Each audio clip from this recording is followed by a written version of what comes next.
Bonsoir à vous tous. Bienvenue à notre étude biblique du mercredi soir. Bienvenue à cette analyse des vérités de la parole de Dieu.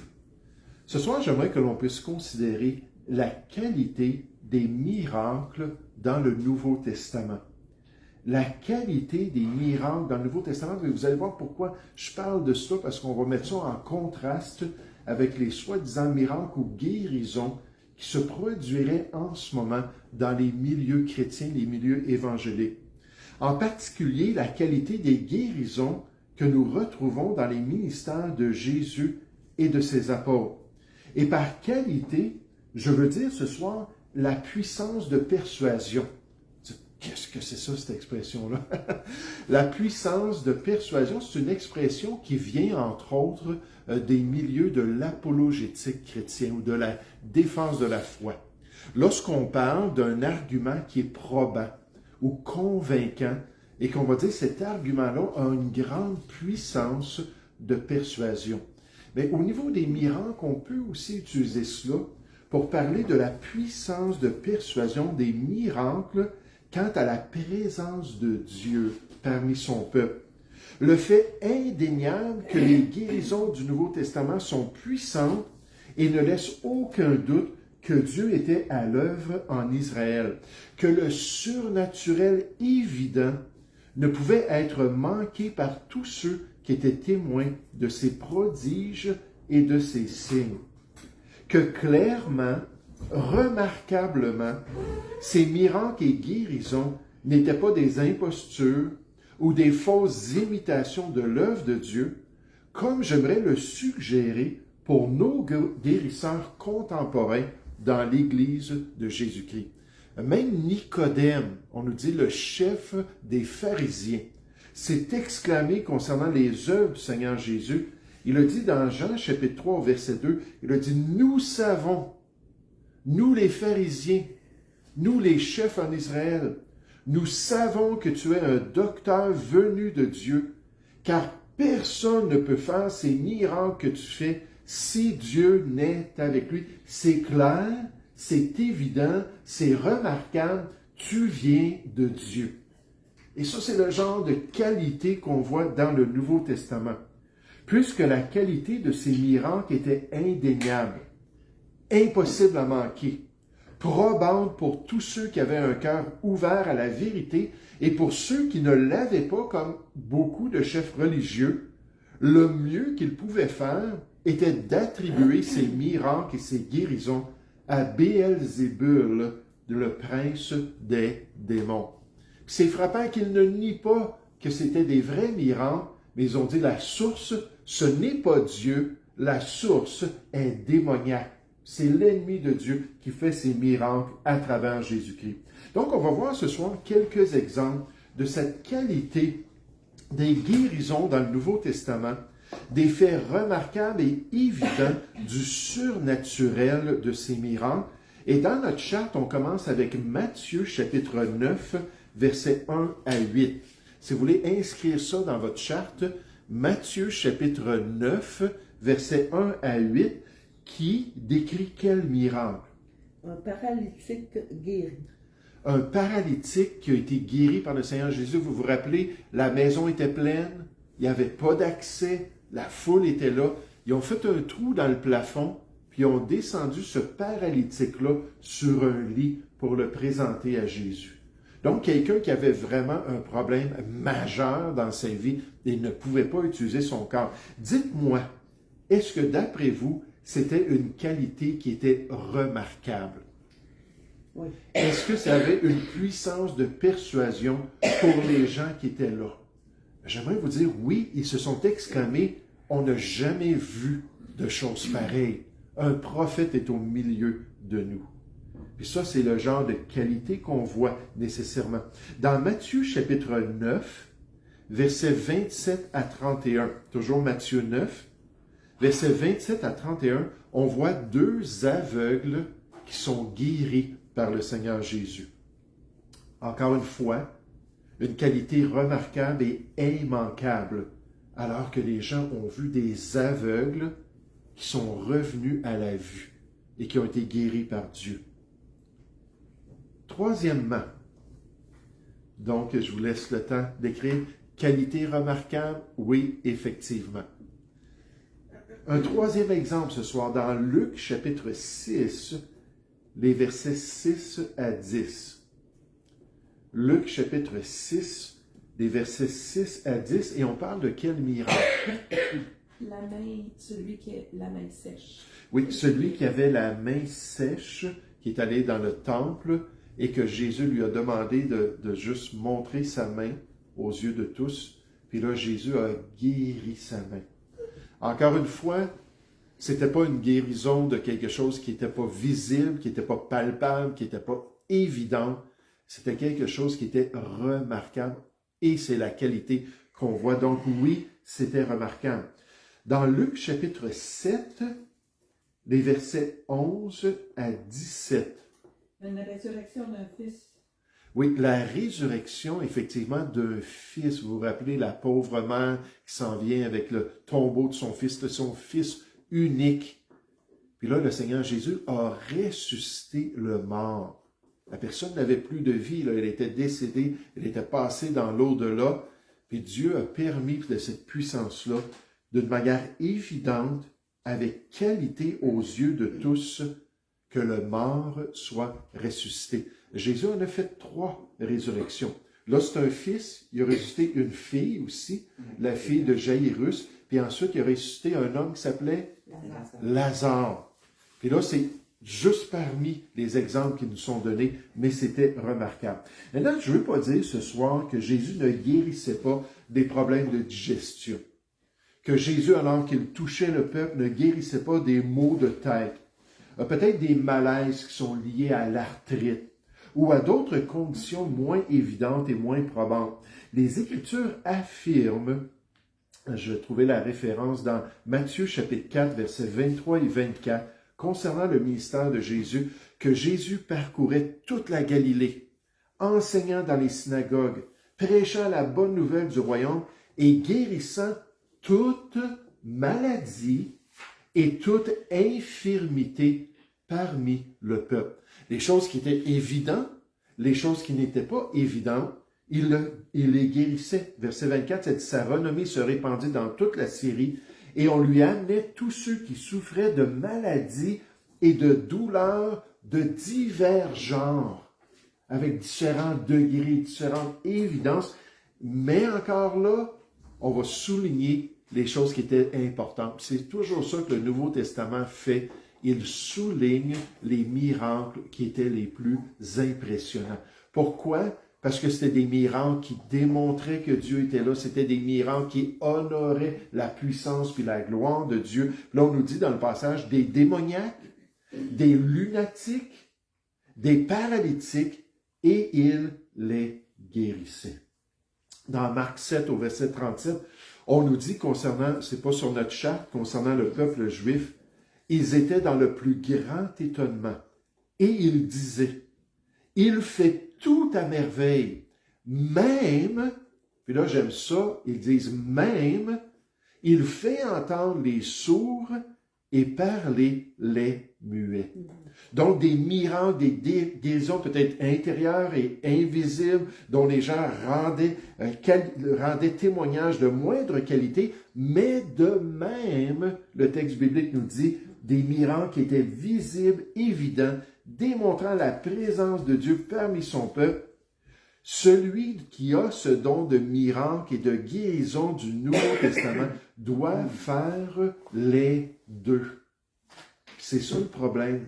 Il n'y a pas cette qualité-là dans les milieux évangéliques. Il n'y a pas cette qualité-là, puis je veux rentrer dans les détails. Tout à l'heure, on va regarder des caractéristiques de cette qualité-là qui ressort dans le Nouveau Testament. Puis encore une fois, qu'est-ce que je dis? Allons à l'hôpital ou allons quelque part dans une place de soins palliatifs, puis guérissons toute une unité pour démontrer que c'est vraiment le don de guérison. Mais ça, c'est quelque chose qui ne se fait pas. Même, il fait voir les aveugles, il fait entendre les sourds. Il n'y a pas de limite quand on a ce don de guérison surnaturelle. Dans Luc chapitre 17, sur notre charte, versets 11 à 19, Luc chapitre 17, versets 11 à 19, on nous parle de quoi? 10 lépreux guéris. 10 lépreux qui ont été guéris. Là, on ne nous parle pas du degré à laquelle la maladie s'était développée, mais c'était assez évident quand quelqu'un devenait lépreux. Puis c'était quelque chose qui se voyait, puis nécessairement qui était incurable à l'époque. Est-ce que c'était quelque chose de remarquable, de qualité? Oui, encore une fois. Dans Jean chapitre 9, le verset 1 à 7, Un aveugle-né guéri. un aveugle-né guéri. Vous vous rappelez, il y a eu un petit peu une polémique là, alors que les apôtres ont dit, ben là, il est né comme ça, il est aveugle depuis sa naissance. Est-ce que c'est les parents qui ont péché ou est-ce que c'est lui qui a péché, quoi, dans une autre vie? Les gens poussent là pour dire, ah, la Bible parle de la réincarnation. On n'ira pas sous-entendre ça dans ce passage-là, mais pourquoi est-ce qu'il est né comme ça, aveugle? Jésus a dit, c'est pour qu'il soit guéri et que Dieu en reçoive la gloire, que le Fils de l'homme soit exalté. Donc, encore une fois, c'était remarquable. Les gens le connaissaient, les gens savaient qui il était, puis Dieu a étendu sa main et sa puissance sur lui. Le 7e exemple, c'est dans Actes chapitre 3, versets 1 à 9, parce que les apôtres aussi avaient cette capacité. Actes chapitre 3, versets 1 à 9, on nous parle de quoi? C'est un boiteux guéri. Oui, c'est un homme boiteux de naissance qui a été guéri, se tenait à une des portes du temple, puis là, il a été guéri. Puis encore une fois, ça a été tout un témoignage. Les gens sont accourus, ils l'ont vu, un mendiant comme ça qui était là depuis des années probablement, puis il a dit « Wow, qu'est-ce qui s'est passé? » Puis là, les apôtres ont dit « Regardez-nous pas, là. C'est pas nous, là. C'est Dieu qui a fait cette guérison-là. » Mais en passant, dans ce texte biblique, on affirme concernant le boiteux que d'un saut, il fut debout. Il se mit à marcher. Il entra avec eux, avec les apôtres, dans le temple, marchant, sautant et louant Dieu. On nous dit ça au verset 8. Et moi, je vois encore là juste une indication d'un vrai miracle, d'une vraie guérison. L'évidence était là, c'était clair, sans équivoque dans l'expérience de cette personne-là. On va voir dans un instant, dans ces caractéristiques de la qualité des guérisons, qu'il y a cette évidence-là qu'on peut retenir. Et ce soir, cet exemple de cette personne-là nous montre cette qualité-là. Pourquoi est-ce que je dis cela? Je regardais cette semaine une vidéo d'une conférence de guérison évangélique. J'ai regardé ça dans le passé, ça fait un certain temps, mais là, j'en ai un petit peu regardé. Puis il y a eu 3 cas dans la vidéo de guérison de personnes qui avaient des infirmités au niveau des jambes. Donc, comme notre passage ici, comme cette personne-là, peut-être pas qu'ils étaient incapables totalement d'utiliser leurs jambes, mais de toute façon, on nous a dit qu'ils ont été guéris. Dans les 3 cas, les personnes se sont levées et ont eu tout le mal au monde pour marcher et utiliser leurs jambes. Là, ils s'en allaient, là, puis là, c'était dur, là, puis c'était délicat. Et pourtant, juste le fait qu'ils se soient levés comme cela, qu'ils soient sortis de leur chaise roulante, ou peu importe le contexte, la foule s'est exclamée que Dieu les avait guéris. Puis comme j'aurais aimé qu'il y ait un suivi, comme j'aurais aimé qu'ils disent « Ah, on est allé les voir quelques jours après la conférence, quelques semaines, puis voici, ils jouent là au baseball, puis ils courent ici et là, puis c'est extraordinaire la transformation que Dieu a fait. » Puis tout à l'heure, je vais parler de cela, ce manque de suivi de personnes que pendant des conférences évangéliques de guérison vont tout à coup se lever, puis on va donner des exemples pourquoi est-ce qu'ils sont capables là de marcher quand ils ne marchaient pas peut-être depuis des années, mais ils vont se lever, mais on ne peut pas voir si ça continue et si c'est une vraie guérison. Dieu a toute la capacité, frères et sœurs, de guérir aujourd'hui. Juste en passant, je veux spécifier cela. Mais la question, c'est est-ce qu'il le fait réellement par de tels guérisseurs dans nos milieux chrétiens? Puis vous allez voir, on va arriver à une conclusion très claire dans un instant. Le 8e exemple, dans Actes chapitre 9, versets 32 à 35. Actes chapitre 9, versets 32 à 35, et on parle de quoi? Un paralytique guéri. Oui, un paralytique que Pierre, alors qu'il voyageait, tout ça pour l'Évangile, a pu guérir. Puis c'est vraiment intéressant parce qu'on nous dit tous les habitants de Lyde, ça c'est dans Actes chapitre 9 au verset 35, et de Saron le virent. Ils ont vu ce miracle de qualité alors que le paralytique s'est levé, a été capable de marcher, et ils se convertirent au Seigneur. Vous savez, c'est vraiment une question de l'honneur de Dieu ce soir. C'est vraiment une question de la vérité même qui est liée à l'Évangile. Alors que les gens vont promettre que Dieu va se manifester, vont promettre que Dieu va les guérir pour qu'ensuite ils puissent mettre leur confiance dans le Seigneur. J'aimerais vous dire, c'est tellement tragique. Je reviens là-dessus. Donc, quelles sont les caractéristiques de qualité de guérison dans le Nouveau Testament? On pourrait dire les standards qui sont établis par la parole de Dieu pour les miracles qui viennent du Seigneur. Qu'est-ce qu'on devrait s'attendre de ceux qui disent qu'aujourd'hui, ils ont ce don de guérison? Quels sont les incontournables de cette puissance divine qui glorifie le Dieu des guérisons? J'aimerais vous en présenter 3 ce soir. On va terminer avec cela. On a vu les exemples, on a vu comment c'est remarquable, on aurait pu voir beaucoup d'autres passages. Là, je voulais juste qu'on voit les passages principaux du ministère de Christ, des apôtres, tout ça. Mais là, j'aimerais qu'on puisse voir qu'est-ce qui devrait être présent si les gens ont vraiment le don de guérison. Ça va répondre à la question que j'ai demandée tout à l'heure. Est-ce que Dieu utilise les guérisseurs évangéliques qu'on a dans nos églises? La première chose, c'est que les guérisons du Nouveau Testament n'étaient pas psychosomatiques. Les guérisons du Nouveau Testament n'étaient pas psychosomatiques ou n'étaient pas des effets psychosomatiques venant de la suggestion humaine, venant de l'encouragement des chrétiens envers la foi.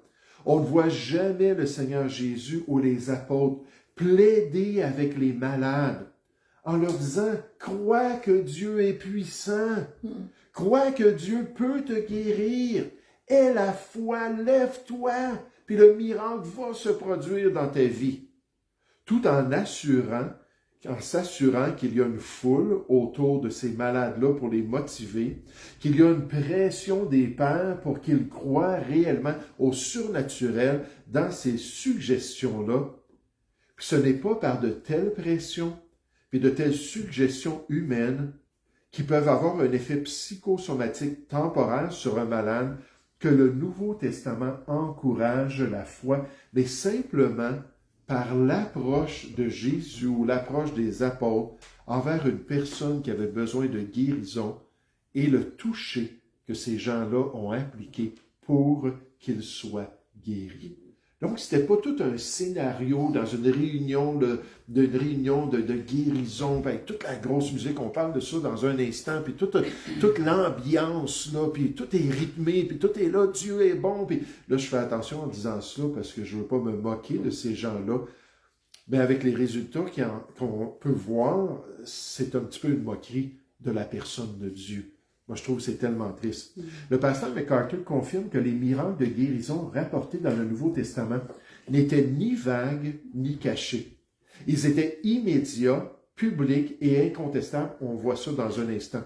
Des lépreux guéris, des aveugles recouvrant la vue, des boiteux marchant, des morts ressuscités. Il ne s'agit pas d'amélioration psychosomatique. À cause qu'on l'espère, à cause qu'on le désire, à cause qu'on essaie de se convaincre ou que les autres essaient de nous convaincre, mais d'intervention divine qui ne laissait aucun doute à cause de la qualité sur la puissance de Dieu pour guérir les malades. Ça, c'est ce qu'on voit dans le Nouveau Testament. L'apologiste Lee Strobel affirme ainsi que les guérisons rapportées dans le Nouveau Testament n'étaient jamais ambiguës, n'étaient jamais psychosomatiques, ou même partielle. Il s'agissait de guérisons spectaculaires, instantanées et complètes de maladies graves et invalidantes, cécité, boiterie de naissance, j'ai jamais vu ça avant, boiterie de naissance, de ceux qui étaient boiteux, lèpre, paralysie et même la mort. Il s'agissait de miracles indéniables et vérifiables conçus par Dieu pour authentifier son Fils et son message, prouvant ainsi son autorité divine sur toute la création. Quelle puissance de persuasion du miraculeux! Lorsque le malade n'a pas besoin d'être poussé à croire, lorsqu'il n'y a pas besoin de pression psychologique de la foule pour manifester la puissance de Dieu est vraiment intervenue en lui. Les guérisons du Nouveau Testament étaient non psychosomatiques. Puis tout à l'heure, comme j'ai dit, on va regarder un peu ces réunions-là. Ce soir, on va avoir 2 personnes qui vont prier, d'accord? 2 seules personnes, parce que ça va prendre un peu plus de temps que d'habitude. Maintenant, une autre caractéristique, je l'ai dit, il y en a 3, de la qualité des guérisons dans le Nouveau Testament, c'est que la guérison se produisait en public. Les guérisons se produisaient en public, parmi le peuple, dans la rue, au marché, dans le temple. On ne voit pas du tout des rencontres privées lors d'une assemblée chrétienne ou pas dans une salle de réunion lors d'une séance de guérison évangélique, là où la pression est exercée, là où la mise en scène est manigancée, là où les malades vont sentir une pression puis un besoin de voir un miracle s'accomplir, la pression des pères qui va s'exercer fortement dans un tel contexte et n'ose pas dire que le Seigneur a refusé de te guérir durant cette réunion-là. Là, il va y avoir même peut-être des menaces ou peut-être une intimidation. Puis un tel contexte ne se trouve pas dans le Nouveau Testament. Dans Actes 5, versets 12 et 13, on nous dit « Beaucoup de miracles et de prodiges se faisaient au milieu du peuple, par les mains des apôtres. Ils se tenaient tous ensemble au portique de Salomon. Et aucun des autres n'osait se joindre à eux, mais le peuple les louait hautement. » Pourquoi?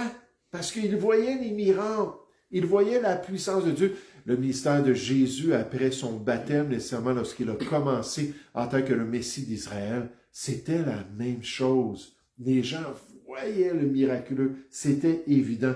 Alors, ce que je dis ce soir, pour vraiment qu'on voit la qualité de ces guérisseurs-là, c'est allons à l'hôpital ou allons dans un centre de soins palliatifs pour que vraiment les gens voient le don apostolique en action aujourd'hui. C'est ça qui devrait être une qualité des miracles. Les miracles de Christ n'étaient pas seulement des signes de son autorité divine, mais ils se produisaient au grand jour, devant de nombreux témoins, et impliquaient des maladies incurables qui cédaient instantanément à son contact. Il ne s'agissait pas d'un tour de passe-passe, mais de la puissance de Dieu manifestée, comme nous le dit le docteur R.C. Sproul. L'évangéliste Leonard Ravenhill ajoute « Une grande partie de ce qu'on appelle aujourd'hui la guérison n'est guère plus qu'une mise en scène. » On va voir les détails de la mise en scène. Une mise en scène dépourvue de la puissance de Dieu et trompeuse pour beaucoup. Où est cette puissance qui convainquait les gens de péché, qui guérissait des âmes et qui glorifiait Christ seul, comme on le voit dans le Nouveau Testament? Et le tout se passe dans une atmosphère où la musique est intense et rythmée, où la louange et l'adoration de l'Église entraînent les esprits, où les cris du peuple de Dieu mettent une pression tangible sur les malades, sans s'arrêter sur les incitations des guérisseurs eux-mêmes, qui présentent toutes les promesses de guérison des Écritures, tirées hors contexte bien souvent, pour que la personne agisse et s'ouvre à l'œuvre de Dieu dans sa vie, et qu'il expérimente probablement rien de plus qu'une réaction de son système nerveux sympathique qui va remplir ses membres d'hormones comme de l'adrénaline pour lui donner une capacité inhabituelle et temporaire dans ses membres. En anglais, on appelle ça fight or flight. Puis c'est cette idée-là que le sucre est envoyé, l'adrénaline. Puis là, la personne a une capacité, je me souviens de ce grand-père-là, qui était un fermier, qui était en train de mettre de la tuyauterie dans son terrain pour ramener l'eau à ses champs. Puis à un moment donné, un des tuyaux a roulé sur son petit-fils. Puis là, le grand-père, il a vu ça, son petit-fils, en dessous du gros tuyau qui pesait 1 tonne, puis qui était écrasé, puis s'est envenu, puis il a pris le tuyau, puis il l'a levé, puis il l'a tassé. Puis là, il est parti avec son fils à l'hôpital, puis il est revenu avec ses 2 fils, 2 grands gaillards, puis ils ont dit, t'as bougé cela? Il a dit oui. Là, ils se sont pris à 3, puis ils n'ont pas été capables de le bouger. Qu'est-ce qui s'est produit? Quelque chose d'exceptionnel, quelque chose qui lui a donné une capacité. Mais est-ce que c'est vraiment une guérison? Un auteur nous dit, dans de nombreux services de guérison contemporains, l'atmosphère émotionnelle intense, générée par la musique, par des chants répétitifs, Jésus m'aime, Jésus m'aime, Jésus m'aime, par des personnalités charismatiques et par l'attente collective, peut avoir un puissant effet psychologique. Cet environnement est très propice à un faux sentiment de guérison ou à une sensation subjective d'amélioration ou de soulagement qui est prise pour une guérison objective et miraculeuse. L'attention se déplace de l'œuvre souveraine de Dieu vers la stimulation des émotions humaines, ce qui conduit souvent à des affirmations non vérifiées et à une profonde déception lorsque la réalité physique ne correspond pas à l'attente spirituelle, nous dit le docteur John MacArthur. Puis lui, il a été témoin de ça. Il a vu ces choses-là se passer dans ces groupes de guérisseurs. Donc, caractéristiques des guérisons qui sont non psychosomatiques. Deuxièmement, des guérisons qui sont en public parmi le peuple. Mais troisièmement, comme qualité du Nouveau Testament, des guérisons instantanées et complètes. Des guérisons instantanées et complètes. Comme l'exemple du paralytique dans Matthieu chapitre 9. Comme c'est touchant, ses amis qui l'aimaient tellement l'ont mis sur un drap qu'ils ont appelé son lit, puis ils ont descendu ça devant Jésus. Puis là, Jésus l'a guéri. Qu'est-ce qu'il a fait? Il s'est levé, il a pris son petit drap, son petit lit, puis il est parti pour s'en aller chez lui. Ça, c'était complet, c'était instantané. Il n'y avait pas question qu'il revienne un autre jour. Il n'y avait pas question que peut-être une autre partie de sa maladie soit guérie avec une autre situation où Jésus allait intervenir. Il y a un exemple, oui, d'un aveugle que Jésus a touché 2 fois pour qu'il soit guéri. Puis on cite cela. Je veux dire, c'est l'exception, c'est la seule exception. On ne sait pas pourquoi. C'était toujours instantané et complet. Les 10 lépreux dans Luc chapitre 17, qui sont guéris alors que Jésus leur dit, allez vous présenter au temple, au sacrificateur. Ils se tournent pour y aller, pouf, complètement guéris. Ils sont purifiés de leur lèpre.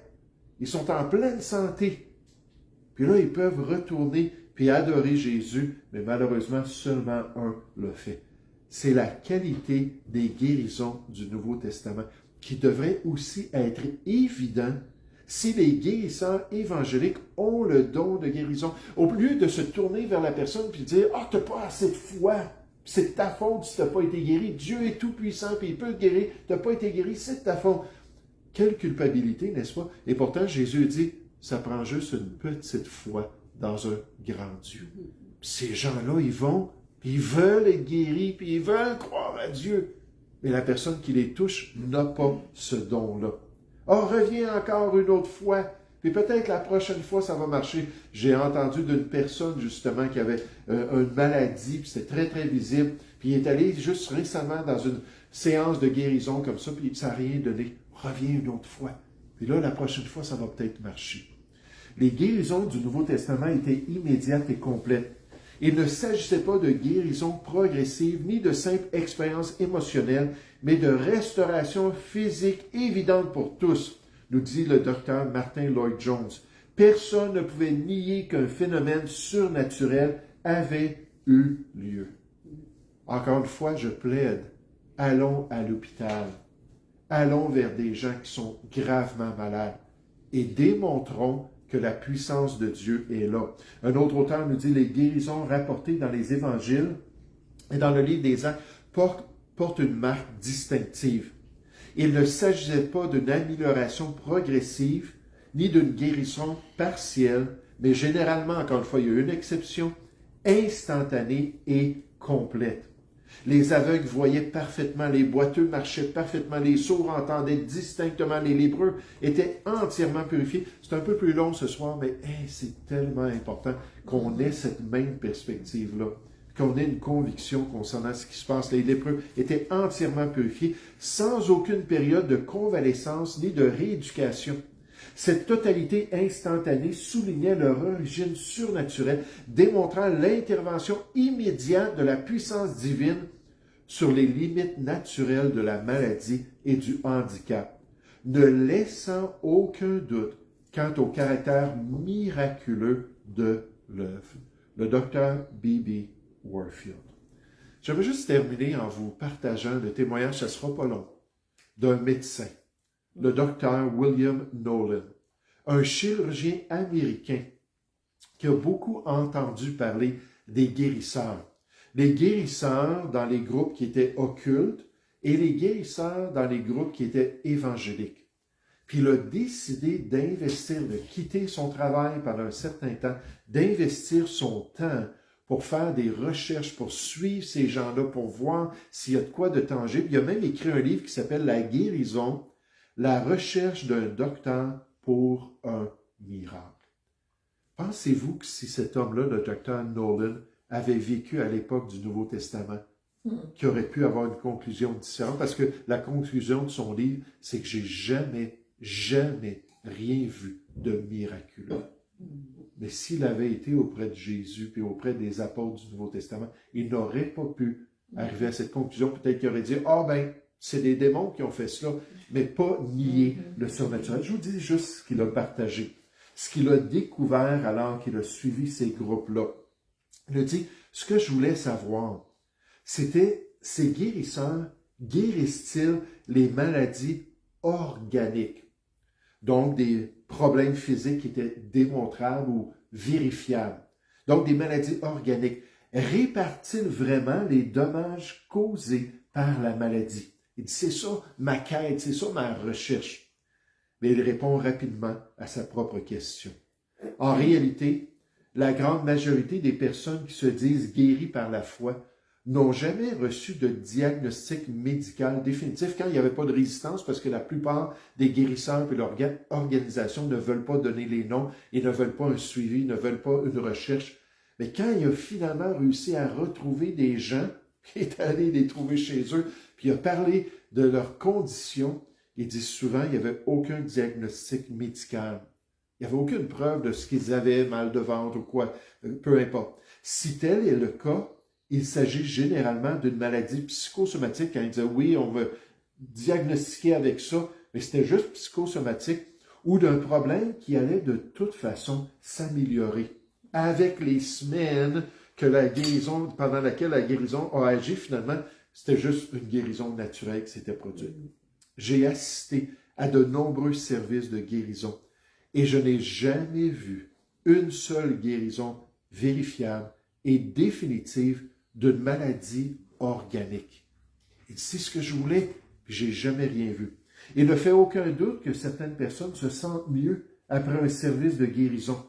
Ce n'est pas dû à un miracle, mais au fameux effet placebo et au puissant bien-être psychologique que procure une telle atmosphère et une telle réunion.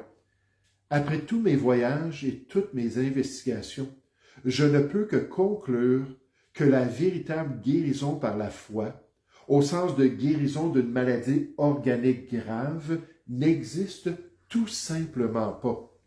Je n'ai trouvé aucune preuve que la guérison par la foi ait guéri une quelconque maladie organique, pas une seule. Les affirmations sont souvent exagérées et les prétendus miracles ne résistent pas à l'examen médical. Et pourquoi? Parce que les groupes évangéliques qui pratiquent de telles guérisons n'ont tout simplement pas la qualité des guérisons et des miracles du Nouveau Testament. Pour moi, ce sont des imposteurs. Ce sont des gens qui trompent les croyants et les amènent à croire à un mensonge concernant l'œuvre de Dieu. Puis c'est pas du tout pour la gloire de Dieu alors qu'ils pratiquent ces faussetés-là. Au contraire, c'est pour son déshonneur alors que des gens sincères assistent à de telles séances et en reviennent bredouilles, n'ayant pas vu la puissance réelle du seul vrai Dieu. Il faut toujours distinguer l'authentique de l'injustifié. Nombre de prétendues guérisons actuelles ne sont que manipulation psychologique, exagération émotionnelle, voire pure tromperie, nous dit le docteur Sproul, visant à attirer l'attention sur l'homme, souvent sur le guérisseur, plutôt qu'à glorifier véritablement le Dieu de la Bible. Dernière citation. Le docteur MacArthur conclut: Satan est un maître de la falsification. Il peut falsifier des signes et des prodiges, y compris des guérisons, pour égarer les gens. Puis juste en passant, ces guérisseurs-là, quand on apprend leurs croyances puis leur doctrine, il y a des hérésies presque tout le temps. Il y a des mensonges, de la tromperie qui est liée à ces groupes-là. La véritable preuve d'un miracle n'est pas le caractère spectaculaire de l'événement, mais son exaltation de Christ et sa conformité avec les Écritures. Aujourd'hui, une grande partie de ce qui passe pour une guérison relève davantage de la manipulation psychologique que de la puissance de Dieu. Puis oui, Dieu peut guérir, mais il va le faire dans d'autres circonstances et selon sa volonté. Puis moi, j'appelle les chrétiens à être prudents. J'appelle les enfants de Dieu à rechercher cette qualité-là, cette puissance de persuasion que Dieu est vraiment à l'œuvre, puis avoir du discernement envers ces mouvements évangéliques qui bien souvent vont nous amener dans d'autres erreurs alors qu'ils ne prêchent pas tout le conseil de Dieu. On va prier ensemble. Père Céleste, merci pour ce temps ce soir et merci pour ces vérités qui nous viennent du Nouveau Testament, de l'exemple de cette puissance, de ces guérisons extraordinaires. Et Seigneur Père, de cet exemple qui doit refléter le standard biblique et le standard que tu t'attends lorsque quelqu'un a vraiment un don de guérison. Seigneur, je te prie que tu ouvres les yeux des chrétiens, que tu leur donnes du discernement, que tu protèges tes enfants et que tu leur permettes de voir que c'est une imitation aujourd'hui ce qu'on nous présente. Et c'est certainement pas pour la gloire de Dieu. Garde-nous dans tes voies, je te prie, au nom du Seigneur Jésus. Amen. Amen.